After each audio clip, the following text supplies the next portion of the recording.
Hey everyone, welcome to today's video. I really hope you're having a great day wherever you are.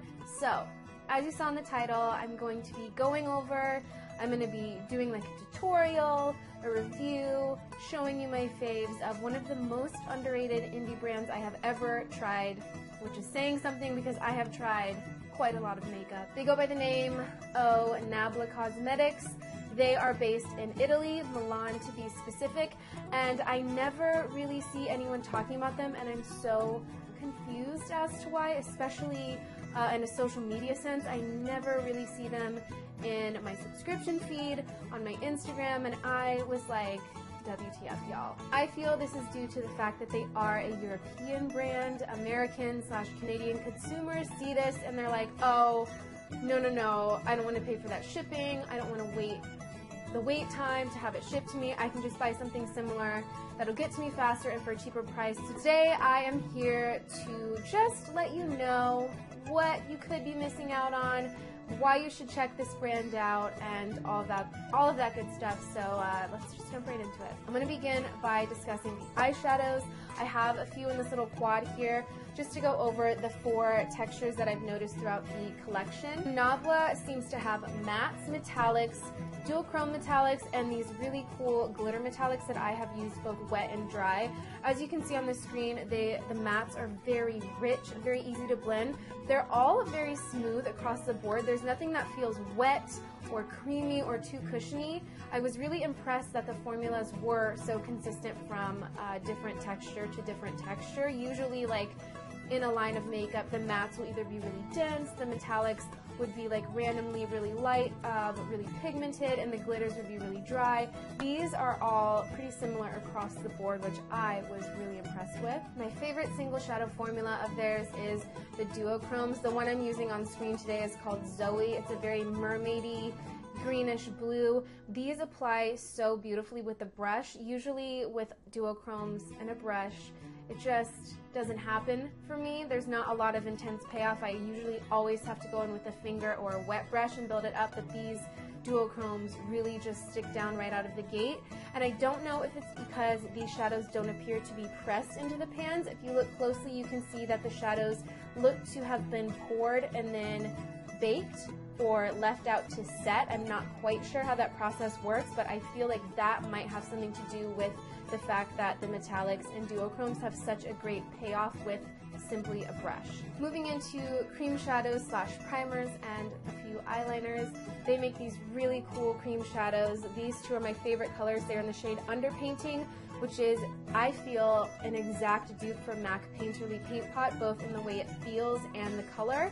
And the other color I love is Pinkwood, which is a really pretty mauve that has just such a natural looking sheen to it. It's not glittery whatsoever. When the light hits your eyes, it almost looks as if you've been wearing your shadow all day because it has that slight worn in look, but it does not crease. It just has that almost like sweaty, slightly greasy vibe to it, which I feel is really pretty. I haven't really found that type of finish in any other cream eyeshadow I've used. Usually they're matte or very metallic. This one's just such a natural, slightly glossy vibe. They blend out really well with the finger, with the brush, and they also really work as a great adhesive primer with any type of eyeshadow you're using. Today I did use the shade Underpainting, and it really just makes whatever you put on top of it pop and really stick down, especially glitters and metallics. The one con to it though is that it can be so sticky that it can cause your shadows to stick down and then not move when you blend them out. So I definitely recommend, if you're using intense mattes, to set things lightly with the powder. These next 2 eye products I believe are pretty new to Nabla's line. They're the Dazzle liners in the shade Purity and Crystal. I do not like these as a traditional liner or recommend to use them as a traditional liquid liner. These I feel are much better suited to be liquid shadows. As you can see, they're pretty sheer, and when you build them up, they do tend to crack. So what I've been doing is taking the little brush and just applying it to the center of the lid or wherever I want that pop, and then blending it out with my finger. They also look stunning alone. It's really great to use if you want that whole cool girl beauty effect where you just kind of have a naked lid and then that random pop of slightly glittery, slightly duochrome action happening. When I use them in that way, I find that they don't crease, they last forever. Just much more flattering in that regard than using them as a traditional wing wing by. Moving into their pressed powder products, I'm going to begin with blushes. As you can see on the screen, the blush that I'm applying is really just blending itself out. With all of their face powders, I found that they are pressed quite well, quite hard. It's a hard press. They're not very powdery, not very soft, but the formula is not dry. It's a really interesting formula, to be honest. Usually single blushes like this I find are either not pressed very hard and the formula is really dense and easy to pick up with the brush, which can lend to them being way too pigmented, or they're pressed too hard and the formula is too powdery and not pigmented enough. These truly are right in between. When you touch them, you can feel that they feel very moist on the fingers, but not in a way that makes you feel like, oh crap, these are going to stick down onto my base. They blend out beautifully whether or not I've set my face with powder or just applied my foundation and let it be. They also have quite a few highlighting and contouring shades. These pretty much same formula. These all have a slight bit of glint to them.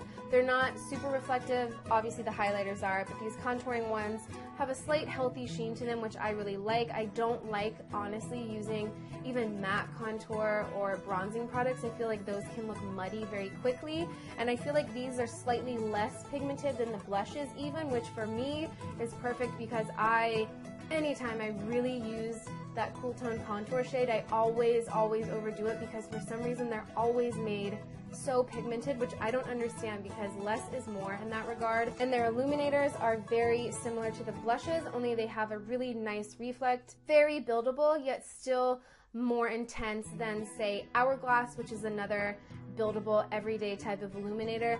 I build these up to be pretty intense in today's video, and I feel like they still look really natural, really nice wet look on the skin. Don't emphasize texture, anything weird like that. Okay, it is like 80 degrees in my room right now, so very glad that I'm on the last few products, and before me I have the lipsticks and a few of the liquid matte lipsticks. I have their matte lipsticks and more satin matte formulas in front of me.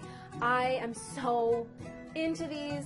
They remind me, payoff wise, of the Bite Beauty lipsticks, only they're not as heavy and creamy slash sticky on the lips. These are extremely lightweight, yet very hydrating, yet super matte. The matte lipsticks are so matte that they look as though they are the typical drying, tug at your lips matte, but they so are not. The best way I can describe them is that they feel silky going on the lips. And lastly, their liquid lipsticks. Today I am wearing the shade Vanilla Queen, which honestly describes me to a T. This is the exact color as my lips, maybe slightly lighter, but I feel like it's such a flattering shade. First of all, formula-wise, these are, they're bomb ass. Even the blue one is not streaky, and I have very rarely found that liquid lipsticks in darker or more unique shades are not streaky. These are very velvety on the lips. They're very soft, not very slip slidey, but they also are not that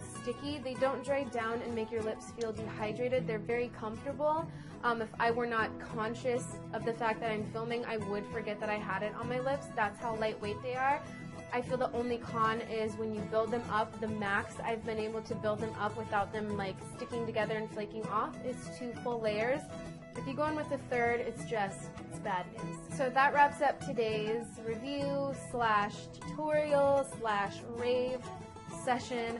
I really hope you guys found this helpful. Let me know if you end up trying out their products and how you like them. The only other person I know who uses them is Jess, so I would love to hear all of your feedback and see if you love them just as much as I do. As always, thank you so much for tuning into this video, and we'll chat again in my next one.